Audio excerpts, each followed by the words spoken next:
Chapter 10. An Appeal for Death. I did not kill Amy Pilford. I found peace in that realization. I found peace in my sacrifice of letting Rose go. There was only one thing left to do. I had to die. I sat down in my cell, all alone there, and took out a piece of paper. I had one last letter to write. This letter would be the key to my freedom.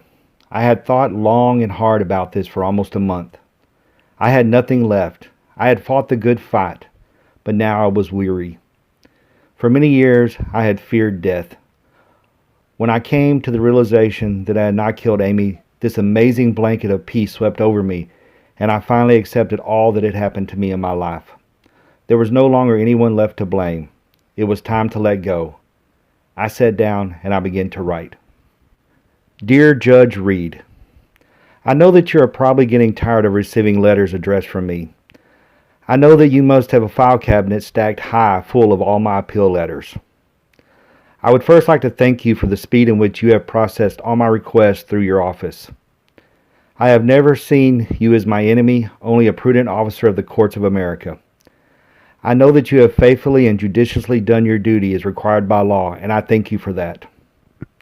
I don't know if you had heard that my DNA testing has been returned, and it has been concluded to be inconclusive. I will always claim my innocence, but this letter is not for that. This letter is one asking only for mercy. I ask that you expedite my request to set my execution date. It has been long enough, and I have nothing more to give. I have accessed the proper channels and done all that I could to prove my innocence. I guess that I just have bad luck. I have been told by my attorney that there is nothing more that can be tested, and this is the end of the road. There is no reason to continue this fight. Again, I ask for mercy. Let me die soon. These walls have become too familiar, and each day that I see my face in the mirror, I can see the age more clearly written across that face. Please don't allow me to see everything taken from me. I have already lost so much. At least let me die when I can still recognize the face looking back at me. Someday, I fear that when I look into that mirror, all I will see is an old sad man that is nothing more than a walking ghost. Let me die with some pride left. Let this sad chapter come to a close for myself and all those involved. I give up all my appeals and I request death. I am of sound mind and body. Let God now be my judge. I thank you, sir. This was the last letter I wrote, and after I handed it to the guards, I knew that the stone was sent rolling, so I curled up on my bed with my favorite book and I began to read. Robinson Crusoe was the ultimate dream for a man locked in a cell. There was one quote that meant the world to me. It read, "Redemption from sin is greater than redemption from affliction." Oh, how true that statement was. Like Crusoe, I too was shipwrecked on my own little island. I live now in that book. I awake while it is still dark outside. From my place on my back, I look up into the sky, still filled with its glittering specks of light. Off to my right, I can hear the sounds of the ocean and the crashing of the waves on the beach. Last night I had built a fire, and the coals are still glowing red and orange at this early hour. The smell of smoke still lingers on the beach. I stand and walk to the beach where I see the crabs doing their sideways walks as they move to and fro. Off in the distance, I hear a lone gull. I sit on the sand at this early hour as the world is becoming into focus. This is my morning ritual, to sit in the sand and watch the sun rise up over the ocean from the distant edge of what could be the ends of the world. I feel the winds that blow off the face of the waters and rush past me as they sweep through the tops of the palm trees. I close my eyes as the winds like an invisible hand sweep my hair back. I look up into the dark blue sky at the last of the twinkling stars and the thin fingernail of the moon as the sun begins to rise. The great burning orb sets fire to the heavens and casts a reflection on the face of the ocean, turning it golden before me. I have seen this for 1,000 days here on my little island, and each day I am still amazed by its glory. As the wind rushes through the trees and the waves crash on the beach, it sounds to me like an orchestra of music that welcomes the new day. This is the song of heaven, and before me is the opening gates of peace. The rest of the morning I spear fish in the shallows and place them up on the beach to dry in the sun. As the day progresses, I venture into the interior to seek shade from the hot sun and find water that is collected in the flat green leaves of the many plants that live there. I dig down into the black, rich volcanic soil and pull up the sweetest, most tender new shoots and chew them for their precious water. I break down bamboo and carry it back to the beach and go back to gather up vines. On the beach, I thatch together a shelter between two palms. I never grow lonely for the company of the world, for on my island I hear the voice of God constantly. His voice is in the sound of the water and the rush of the wind. There is never really no silence ever in the world. There is always something to hear. I hear it all. All my senses are dazzled, and I give thanks to God for this moment of silence so that I can better hear the songs of the world He created. There is so much beauty that my heart is filled to the point of bursting. I collapse in the sand and I weep to myself. I do not weep because I am sad or fearful. I weep because I am thankful. In my affliction, I am redeemed. In the late evening, I build a fire that I stoke with dried flotsam and jetsam. I build my fire mighty, and it roars on the beach. In the orange light, I dance like a heathen. I dance before God as the flames whip into the night sky, casting 1,000 embers up into the great blackness. On this night, I am the only man in all the vastness of the great abyss. Beneath the stars and heavens, I dance for the life that has been given me. I dance to the music of my soul. I drop to my knees in the sand, and with my arms out, I stretch and bow up and down to the rage of the fire. I have the power to chase away the darkness and all the fears that lurk within. My body is trapped here on my little island, but my soul is free to soar. After a hearty meal and the fire has begun to die down once again, I sit on the beach looking into the silvery light of the moon reflected in the water before me. In the pale light of the moon, I think of her. That is my love. She is alone up there in all that darkness. We are separated by the great expanse, but at this moment we are together. I walk out to the water and reach down and try to hold in my hand her silvery reflection. Like melted silver, it runs from between my fingers and is gone into a shimmering shudder. I then reach skyward with outstretched fingers, begging to touch her one last time. She is too far away, and I am so very small. She cries for me. Her silvery tears fall into the ocean and glow on its surface. I cry for her, but my tears are intermingled with the salt water. The long years pass and my body grows old and weak. On one day I dig a hole and find a nice flat rock and plant it at the head of my own gravesite. I carve my name on the rock so the world will know that I was once here. I lay down in my grave and pull the sand over to cover me. Lying there, I remember the good life I had. I think about the beauty I saw every morning. I think about the songs I heard every day. I remember every night that I danced. Lastly, I think about every tear I shed as I looked up at my silvery love. I have lived a good life on my little island. I close my eyes and dream forevermore. It wasn't long before the judge issued his writ and I received notification that my date of execution would be set for August 15th, 7.5 months from the day I received the notification letter. Now I knew the exact day and hour I would die. There was comfort in knowing this because I had something to look forward to. I knew that after that day I would no longer have to stare at the walls of my cells and wonder any longer. A few weeks later I received a request from a local news channel to do an interview with me. My case was old news, but now that my execution date had been set, there was renewed interest. I granted their request. The reporter that came to do the interview was none other than Missy Bright. I'm sure you all know Missy. She's the bubbly blonde on the Channel 6 News. I have to say, she's a pretty woman.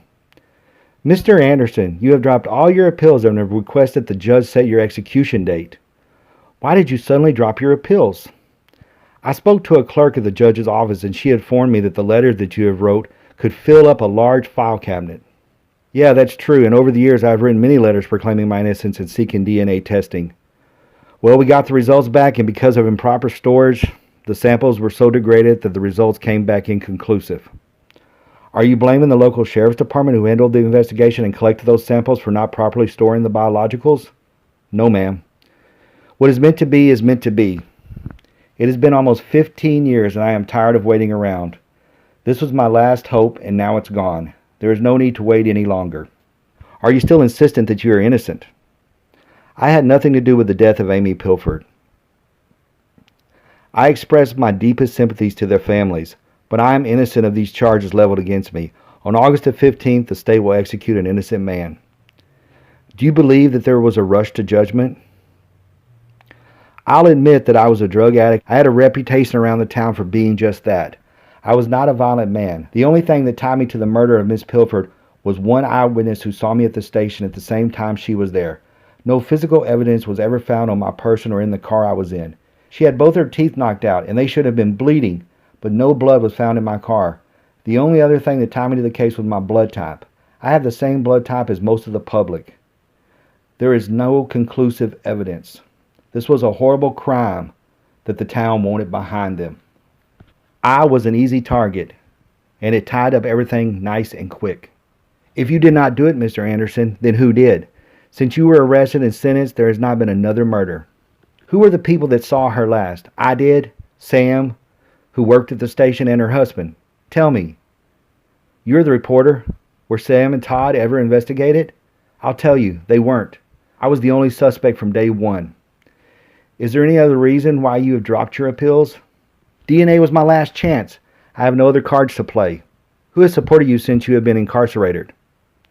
I smiled as only one name came to me, one sweet name. A rose by any other name would smell as sweet. Only one person, but I ended that relationship.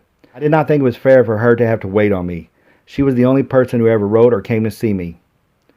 Not even your own mother visited you? No, we had a falling out back some years ago when I was arrested. I don't know why she never came. I don't know what she holds against me. I have not seen her since the trial. Does your own mother believe that you're guilty? You would have to ask her. Have you learned anything since you have been in prison? Is there anything else you wish to say to the viewing public? All I can say is that I have paid for my sins and then some. I never killed anyone. I did some dope and I stole some property.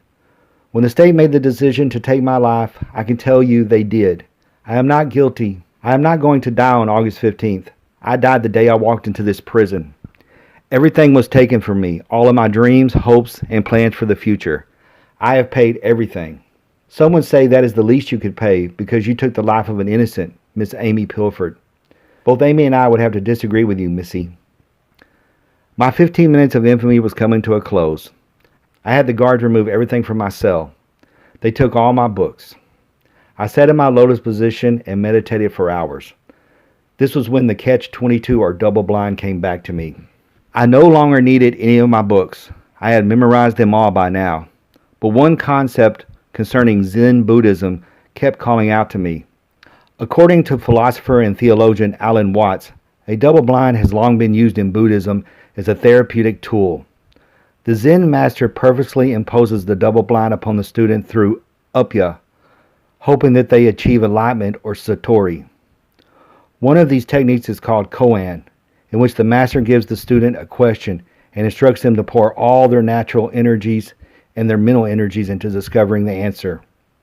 An example of the koan would be the student being asked to present to the master their genuine self. Show me who you really are. According to Watts, the student will eventually realize there is nothing they can do, yet also nothing they cannot do to present their actual self. Thus, they truly learn the Buddhist concept of their non-self. I then quoted koans aloud. We're lost where the mind can't find us, utterly lost. Enlightenment is like the moon reflected on the water. The moon does not get wet, nor the water broken. Although its light is wide and great, the moon has reflected even the puddle an inch wide. The whole moon and the entire sky are reflected in one dewdrop on the grass. Hell is not punishment, it is training. The most important thing to find out is what is the most important thing. If you want to be free, get to know your real self. It has no form, no appearance, no root, no basis, no abode, but is lively and buoyant. It responds with versatile faculty, but its function cannot be located. Therefore, when you look for it, you become further from it. When you seek it, you turn away from it all the more. Though I think not to think about it, I do think about it, and shed tears thinking about it. Cast off what has been realized, turn back to the subject that realizes, to the root bottom, and resolutely go on. Thundering silence, colorful darkness, wishing to be free. I see it all, the world opening before me, and I know that there is so much more than this broken body. I am the master that lives in the penthouse and is surrounded by brick and stone. When the building is first built, all is new and fresh paint. All the doorknobs are new brass and the carpet laid freshly and smelling clean. The hot water gets hot and the cold water gets cold. The windows are clear and let in the sunlight in the morning. Everything is brand new. As the years pass, the paint begins to peel and the carpet becomes stained.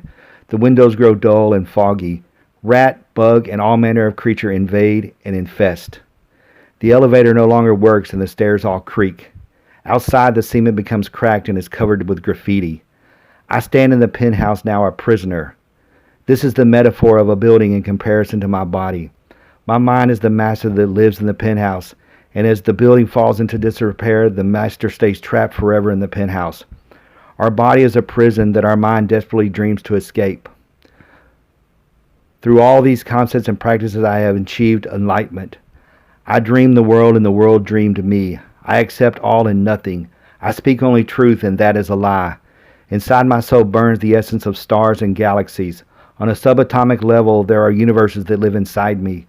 The answers do not lie in what is immensely big. They lie in what is infinitely small. I think, therefore I am, and when I die, I think not, for the world is dead with me. Who can say that I am conscious, and what I see is what you see? Maybe you are a figment of my imagination, and this long nightmare has been just my mind creating the dream as I slumber. Are we alone? And if not, might God be walking through a dense jungle and past an ant bed? Would God take the time to kneel down and explain himself to the ants? This is no more logical than myself trying to explain love to a plant. We are all on different vibrations of time and space, and as we move past, at times we ring on to the other, and then are aware of the rest of the world. I am lightness and I fall. I am heaviness and I float. The frog jumps into the pond. Splash.